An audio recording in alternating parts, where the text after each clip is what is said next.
পড়ছিলাম তাজমহল দ্বিতীয় খণ্ড, কলমে প্রিমা ফারনাথ চৌধুরী, পর্ব সংখ্যা 11। সাইনা আর তাজদার বাড়ি ফিরেছে একেবারে ডিনার সেরে। বাড়ি ফেরা মাত্রই রওশনারা জেরা করলেন, কোথায় গিয়েছো দুজন, বাইরে কি ঠান্ডা? সাইনা কি বলবে বুঝতে পারল না। পেছন থেকে তাজদার বলল, ওখান থেকে রেস্টুরেন্টে গিয়েছি, ডিনার করে তারপর ফিরেছি। ব্যাপারটা খুব সহজেই সে সামলে নিল। সাইনা তার দিকে তাকিয়ে গাল ফুলিয়ে শ্বাস ছাড়ল।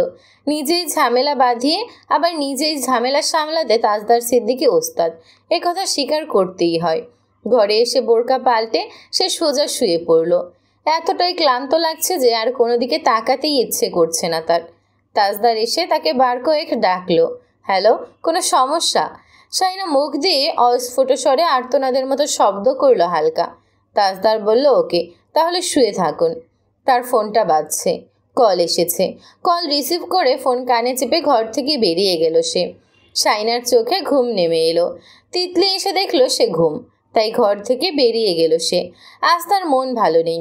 কাল সকালে ভাইয়া চলে যাবে। বাড়িটা কেমন গম্ভীর হয়ে আছে।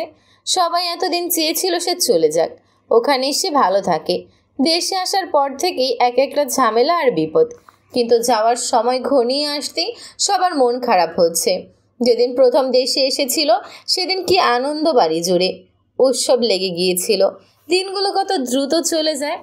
রওশনারা আর আনোয়ারা বেগম বসে বসে পুটলি বাঁধছে একটার পর একটা।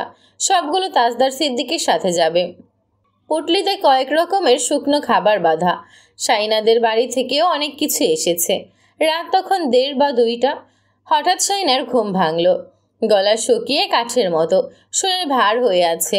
একপাশে যেভাবে শুয়েছে সেভাবেই এক নাগাড়ে ঘুমানোর কারণে ঘাড়ে চোট ধরে গেছে। সে কোনো মতে উঠে জগ থেকে পানি ঢেলে গলা ভিজিয়ে নিল, তারপর আবারও শুয়ে পড়ল। তাজদার সিদ্দিকী ঘরে নেই। এমনিতেই রাত করে ঘুমায়।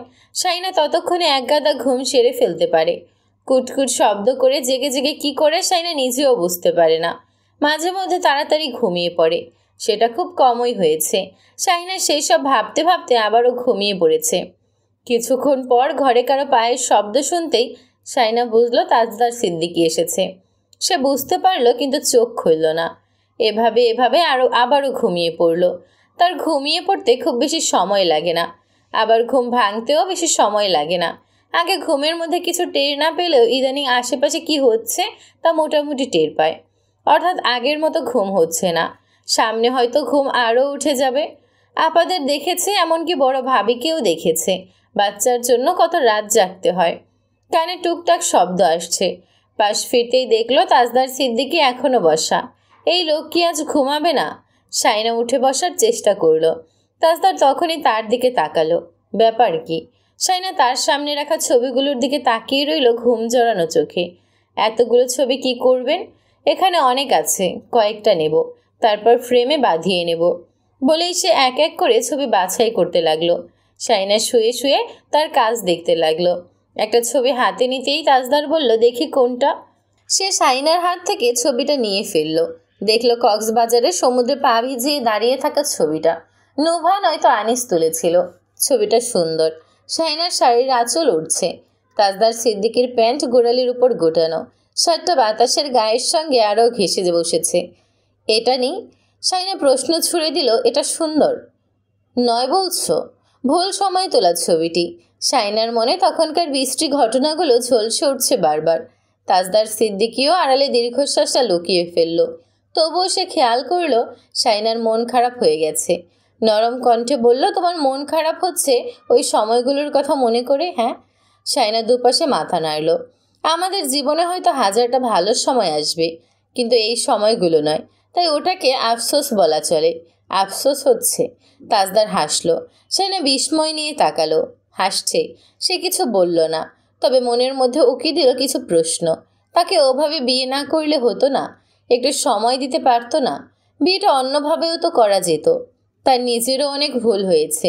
সে পালিয়ে না বেরিয়ে বলতে পারত তার সময় চাই কিছুদিন। তাজদার সিদ্দিকী নিশ্চয়ই অপেক্ষা করত, কিন্তু সময় দিলেও কি তাজদার সিদ্দিকের প্রতি কখনো মন বসত? তাজদার সিদ্দিকী যা করেছে তা তো ভুলই। কি অদ্ভুত ব্যাপার সেপার। কেন এমন একটা মানুষের সাথেই জীবনটা জড়িয়ে পড়ে? কি ভাবছো এত? এত ভেবে লাভ নেই। ক্যালকুলেশন করে তুমি কিচ্ছু মিলাতে পারবে না। সাইনা তার দিকে তাকালো, কঠোরভাবে বলল, আপনি শুয়ে পড়ুন। তুমি টেনে টুনে শুয়ে দিলেই তো পারো।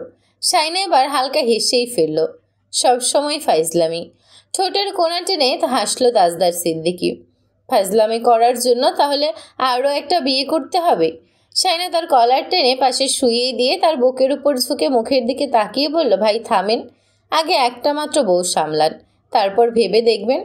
তাজদার মাথার নিচে 2 হাত ভাঁজ করে রেখে বলল, তোমার কাছ থেকে অনেক কেয়ার পেয়েছি হাজবেন্ড হিসেবে, কিন্তু ওটা পাইনি। সাইনার চোয়াল ঝুলে পড়ল।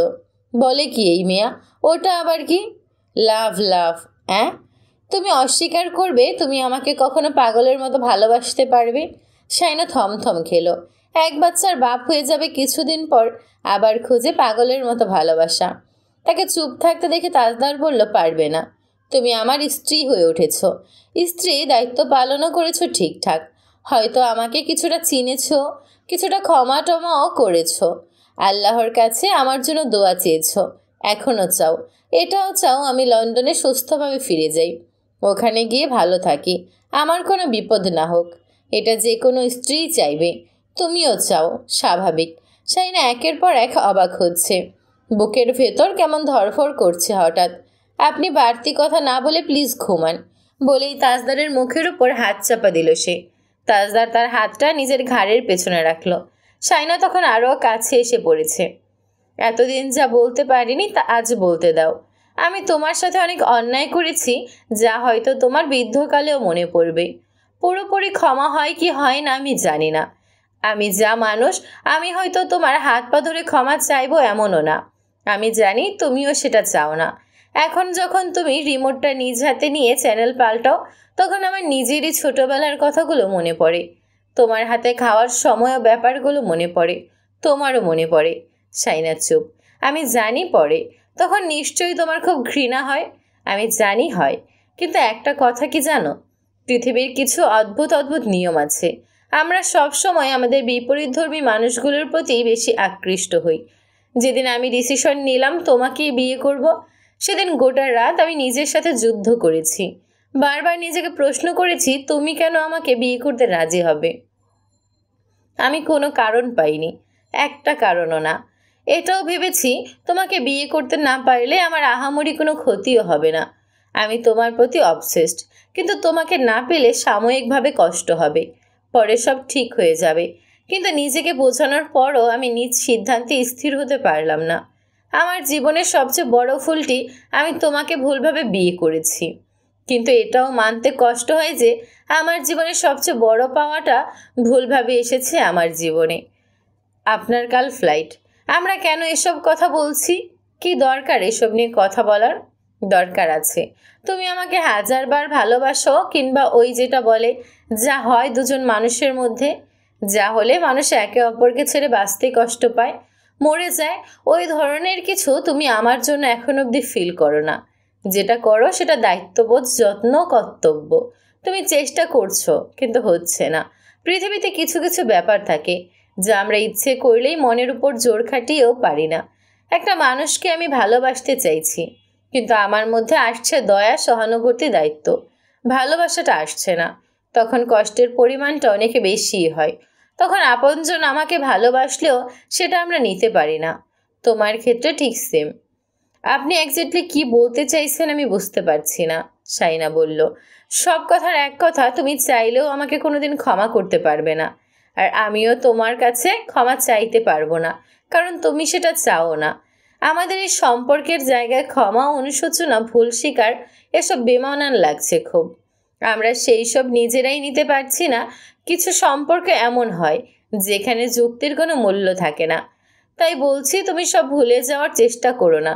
তুমি ভুলে যেতে, ক্ষমা করতে এতটা ব্যস্ত হয়ে গিয়েছো যে না নিজে আমাকে ভালোবাসতে পারছো, আর না আমি তোমাকে ভালোবাসছি এটা সাবলীলভাবে নিতে পারছো। তোমার মনে হচ্ছে তুমি আমার কাছে ঋণী হয়ে পড়ছো, তাই নিজের ওপর জোর খাটাচ্ছ। এটা ভুল হচ্ছে। তোমাকে ভালোবাসতে হবে না, শুধু আমাকে ভালোবাসতে দাও। সে না অবাক হয়ে গেল। এমন কথা সে কখনো শোনেনি। তাজদার সিদ্দিকী এ কথা বলছে? আমি আপনাকে কোনোদিন পাগলের মতো ভালো না বাসলে আপনার কষ্ট হবে না বলছেন? তাজদার সিদ্দিকীর স্পষ্ট জবাব, না, হবে না। তুমি আমাকে এতটা ভালোবাসতে দাও যে যাতে তোমার নিজেরই কখনো মনে না আসে তুমি আমাকে ভালোবাসো না। যাকে পেটে নিয়ে ঘুরছি সে, ওই যে বললাম একটা দায়বদ্ধতা, ওটাকে যখন তুমি ভালোবাসার ডেফিনেশনে রাখতে চাচ্ছ তখনই তোমার সব হিসেব গন্ডগোল হয়ে যাচ্ছে। তুমি সব হিসেব করা ছেড়ে দাও, আমাকে তোমাকে ভালোবাসতে দাও। আমাকে জোর করে ভালোবাসা আর ক্ষমা করার চেষ্টা ছেড়ে দাও। দেখবে তোমার মনের সব অসুখ রাতারাতি সেরে গেছে। বক বক করতে করতে ঘুমিয়ে পড়ল সে। শাইনার মনে হলো এতদিনের এই তিক্ত সম্পর্ক, এই অদ্ভুত বিয়ে, পুরনো ঘৃণা আর না বলা কথার সব হিসেব আজ মিলে গেছে।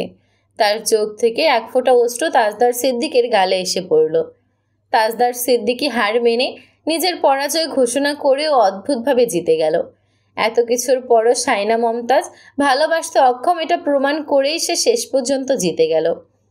পরদিন সকালে এয়ারপোর্টের উদ্দেশ্যে রওনা দেওয়ার জন্য তাজদার সিদ্দিকী প্রস্তুত হয়ে বাড়ির উঠোনে বের হয়ে এলো। উঠোন ঘিরে দাঁড়িয়ে আছে পুরো বাড়ির মানুষ। তাজদার সিদ্দিকী একে একে সবার সাথে কথাবার্তা বলে এলো। শাহিদা বেগম আর আফসার সাহেবের সাথে অনেকক্ষণ কথাবার্তা বলল শাইনার ব্যাপারে। ঘন ঘন শাইনাকে দেখতে যেতে বলল। তারপর আবারও বাড়িতে এলো। রওশনারাকে এসে জড়িয়ে ধরল। ছেলে জড়িয়ে ধরা মাত্রই রওশনারা কান্নায় ভেঙে পড়লেন একবারই লোকের সামনেই। ওনার কান্না দেখে বাকিদের চোখও ভিজে উঠল। একে দাদিমা বোন সবার কাছ থেকে বিদায় নিয়ে সে বলল, শাইনা, সবাই সমন্বয়ে বলে উঠল, ওকে নিয়ে চিন্তা করতে হবে না। রওশনারা বললেন, ওকে দেখে রাখার মানুষের অভাব হবে না তাজ, আমরা তো আছি। তাজউদ্দিন সিদ্দিকীও বললেন, সবাই আছে ওর জন্য, কোনো চিন্তা নেই, সবাই দেখে রাখবে ওকে। ও কোথায়? ঝিমলি বলল কি যেন আনতে গিয়েছিল ঘরে। তাজদার নিজেই ঘরে চলে গেল। শাইনা ডয়ার থেকে তার ঘড়িটা বের করে নিল। এটা সে শাওনকে দিয়ে কিনে আনিয়েছিল ওই অ্যাক্সিডেন্টের পরে। লজ্জা লাগছিল, ঘটা করে দিতে পারেনি। আজ লজ্জা ভেঙে দিয়ে দেবে ভেবে ঘর থেকে বের হচ্ছিল, তখনই তাজদার সিদ্দিকী এসে ঝাঁপিয়ে পড়ে তাকে জড়িয়ে ধরল। অপ্রস্তুত শাইনা ভারসাম্য রাখতে না পেরে পিছিয়ে গেল দুপা, কিন্তু হাত ছাড়াতে পারল না, বরং আরও শক্ত করে জড়িয়ে ধরল। তাজদার সিদ্দিকী তার দুই গালে অবিরাম চুমু খেয়ে বুকের ভেতর চাপা দীর্ঘশ্বাস গিলে বলল, চলে যাচ্ছি। শাইনার থুতনি স্থির হয়ে রইল তার কাঁধে। চোখ দুটো জ্বলছে, মনে হচ্ছে কেউ মরিচের গুঁড়ো ছিটিয়ে দিয়েছে দু চোখ দুটোতে। সে তাজদারের হাতে ঘড়িটা পরিয়ে দিল। বলল, সরি, এতদিন লজ্জায় দিতে পারিনি। আমাকে কত কিছু দিয়েছেন তার বদলে আমি। তার কণ্ঠস্বর কাঁপছে। তাজদার বলল, খুশি হয়েছি। জুনিয়রের যত্ন নিও। যাই। আল্লাহ হাফিজ। আল্লাহ হাফিজ। তাজদার দরজার কাছে গিয়ে আবারও থামল। ফোন বের করে ক্যামেরা অন করে বলল, দাঁড়াও, একটা মেমোরেবল, হাসো। শাইনা অল্প করে হাসার চেষ্টা করলো। তাজদার কয়েকটা ছবি নিল। তারপর তার গালটা টেনে দিয়ে ফোনটা পকেটে ভরতে ভরতে বেরিয়ে গেল। তাদের গাড়িগুলো উঠোন ছেড়ে মিলিয়ে যেতেই শাইনা সবার পেছন থেকে সরে ধীরে ধীরে হেঁটে ঘরে চলে এসে দরজা বন্ধ করে দিল। বিছানায় তাজদার সিদ্দিকীর পরা কাপড় চোপড়, বাড়িতে পরা জুতোগুলো ফ্লোরে ছড়িয়ে ছিটিয়ে আছে। সারা ঘর এলোমেলো হয়ে আছে। শাইনা ঘরের আলো নিভিয়ে দিয়ে মেঝেতে বসে গেল। প্রায় সময় সে মেঝেতে শুয়ে থাকে এভাবে ঘরের আলো নিভিয়েই। এভাবে শুয়ে থাকতে কেন যেন ভালো লাগে। অনেকবার এমন হয়েছে যে সে মেঝেতে ঘুমিয়ে পড়েছে। তাজদার সিদ্দিকী এসে কোলে তুলে বিছানায় নিয়ে গিয়েছে। আজ শুয়ে পড়ল না, তবে বসে রইল, গা দুলছে আস্তে আস্তে। কান্না ভিজে উঠল গাল, চোখ, বুক। নিজের ভেতরের সব কথাগুলো অশ্রু হয়ে বেরিয়ে আসতে চাইল। ঠিক কাঁপছে বুকের ভেতরটা, কেমন দমবন্ধ হয়ে আসছে।